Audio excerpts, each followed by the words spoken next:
It was such an incident-packed afternoon. In summary, how are you feeling after that? Listen, it's never a dull moment. I'm really, really proud again, in my opinion, and I can only say it has to be my opinion, this. There was a few decisions out of our control that determined the result today. First of all, I don't think it's a red card that early on. I think Johns tried to put his arm across the centre-half rather than leading with his arm and trying to whack the centre-half, and that's two different things. You've got to use your common sense and think, yeah, okay, mate, it's a bit dangerous, yellow card, not straight red. All the fans baying for it, the bench is flying up, you know, it's tough for the referees, I know that, but come on. And then just before their corner that they score, the ball is unbelievably out of play. I mean, it goes a yard out. I don't think the assistant referee is quick enough to get there to see it, but again, that goes against us. And then lastly, after we get one penalty, you're allowed to give two penalties.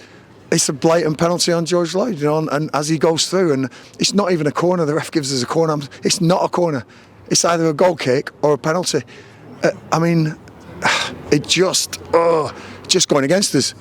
But let's talk about how proud I am of the never-ending support from these guys, the never-ending efforts from my players on the pitch. You know, John's devastated in there, and I said, look, okay, that happens. You're not meant to get sent off. Referee's made that call.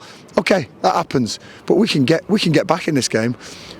Thought George was fantastic up front, running the line. Great to see TP back.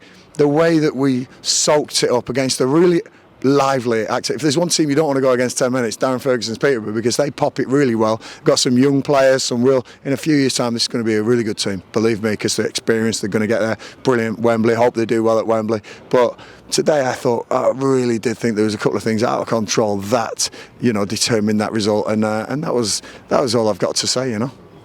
So you're down to 10 men, you then fall behind, but what about that response for the next, we're all the game, but in the first half in particular, you had not just the goal, you had some other good moments going forward, some other what might have been moments when you might even have gone in front. There's a few details that, again, we're down to details. We should hit the target on a couple of shots, definitely. You know, we worked the keeper on one. There's two more we should work the keeper on.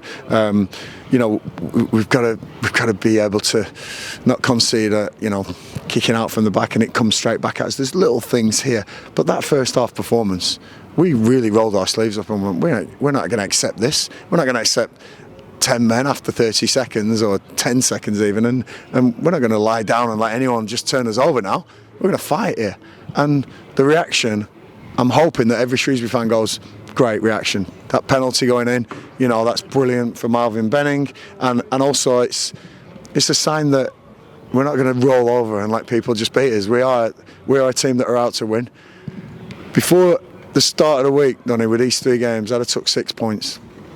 This just means boys have got to win the next two for me, because I would have took 6 points. I think most of us would go, yeah, 2 out of 3 we'll do that, and that'll keep us in the hunt.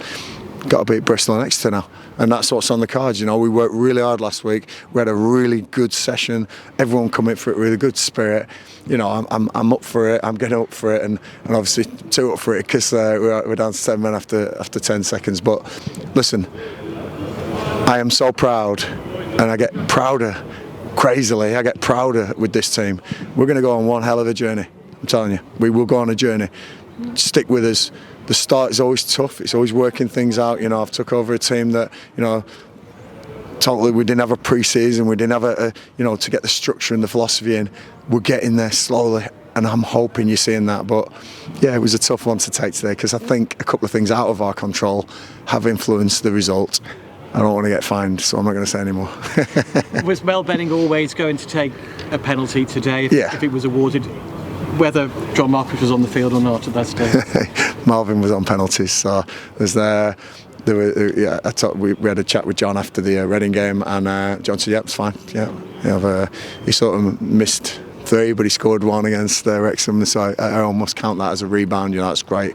I think actually Peterborough did that in midweek, didn't they, against Wrexham? You know, a rebound. So I count rebounds as a scored one. You've forced the keeper into a difficult enough save, but the other 2 he missed, he was accepting that, and I said, Malv's on penalties. I didn't watch it, I was scared to death, but the fans told me that it went in, and it was a great moment, that. But listen, Donny, you won't get me down, no chance. You know, I'm a proud manager of of a Football League club, whichever league that will be, I will be proud, and we will fight and scrap to get as high in whichever league we're in, and that's my aim. I intend it to be League One. I still think we can do it. I look at the fixtures and go, I still think we can do this, no problem. Let's see what happens. We've got a few problems today that weren't of our own doing, and I feel for the boys because they gave everything. You had to soak up quite a lot of Peterborough pressure at the start of the second half, to be expected in the circumstances, but the way you finished the game, the impact of the 5 changes, you're encouraged with that, happy with that? Absolutely. You know, we were going to soak pressure up today no matter what, 11, because they move the ball so well. They have a style which is great, you know, and you've got to give credit to Darren and his staff because they're working with a real young group here. They lost some big players, and he's a good friend of mine. We are good friends, you know. Managed against his dad and some great chats with Sir Alex, and you know, me and Darren have been there for each other in times when we haven't had jobs and things. So he's a top guy. We have battles. Our games are always feisty. They're always full-blooded, and that one was certainly up there with it. But no, it's tough. It really is tough, and to soak the pressure up with 10 men was tougher than it would do. I honestly believe we get something out of this game with 11. I hate saying that because I don't want to disrespect Darren, but I really do believe that we were set up to get something out of this game today. Unfortunately, we didn't, but we'll go again Tuesday. And you had a couple of moments, a 2-1 down, notably the Jordan Shipley effort from distance. Notably the George Lloyd penalty. That's what I want to notably. Please. I'm going to get in touch with the media team at the club and say put all these highlights on, because the fans need to know the full story, not the half truths. But Jordan Shipley came on, put a great cross in. George Lloyd almost got on the end of that, and then he had a fantastic effort from distance. He's got that bit of magic. He's got that moment, Jordan Shipley. He's all for the club. He loves this place, as do they all, you know.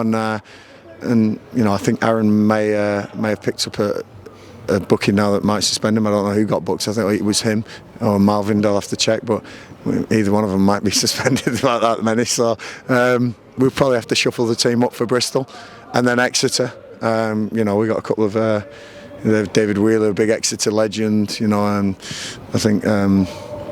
Nurses for Bristol boy and that, so we've got a couple of ironic stories here that could happen, but at the moment really happy. Thank you, fans, thank you. I'm never going to be a Salopian because I wasn't born there, but I feel as Salopian as possible sometimes when they're all behind me, when they're all getting with me. I love it. I love this place. I'm going to work so hard to lift us from the last couple of seasons we've had. Believe me, this will be good. Just frustrated today because the boys deserve more. Off the field, Gareth, it's obviously been a very sad week for the football club. Pam Coe, who was such an integral part of the matchday team at the football club for many years, sadly passing away. A lady who was very close to lots of the players who got to know Pam in her position on the players' entrance for many years. Yeah. I know you'd like to pay your respects. Listen, if we could have won the game today, for Pam, it would have been the icing on the cake, especially for Dave, you know, who Pam's partner, who is again been an integral part of the spirit. They stay positive. They're always there. Cups of tea, cups of coffee for the staff, making the boys feel welcome, making the guests feel welcome.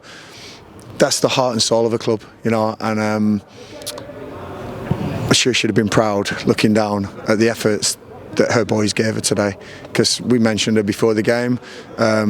At home, you know, hopefully she can be remembered and recognised the way she deserves to. You know, our thoughts and prayers with Dave and Pam's family. We've lost one of our own there, and that's hard to take, especially after a defeat like that, you know. But perspective is always my big thing. I've talked about this, and yeah, Pam will be a huge loss to Shrewsbury Town, and hopefully rest in peace. As always, Gareth, thanks very much for your time. Thank you.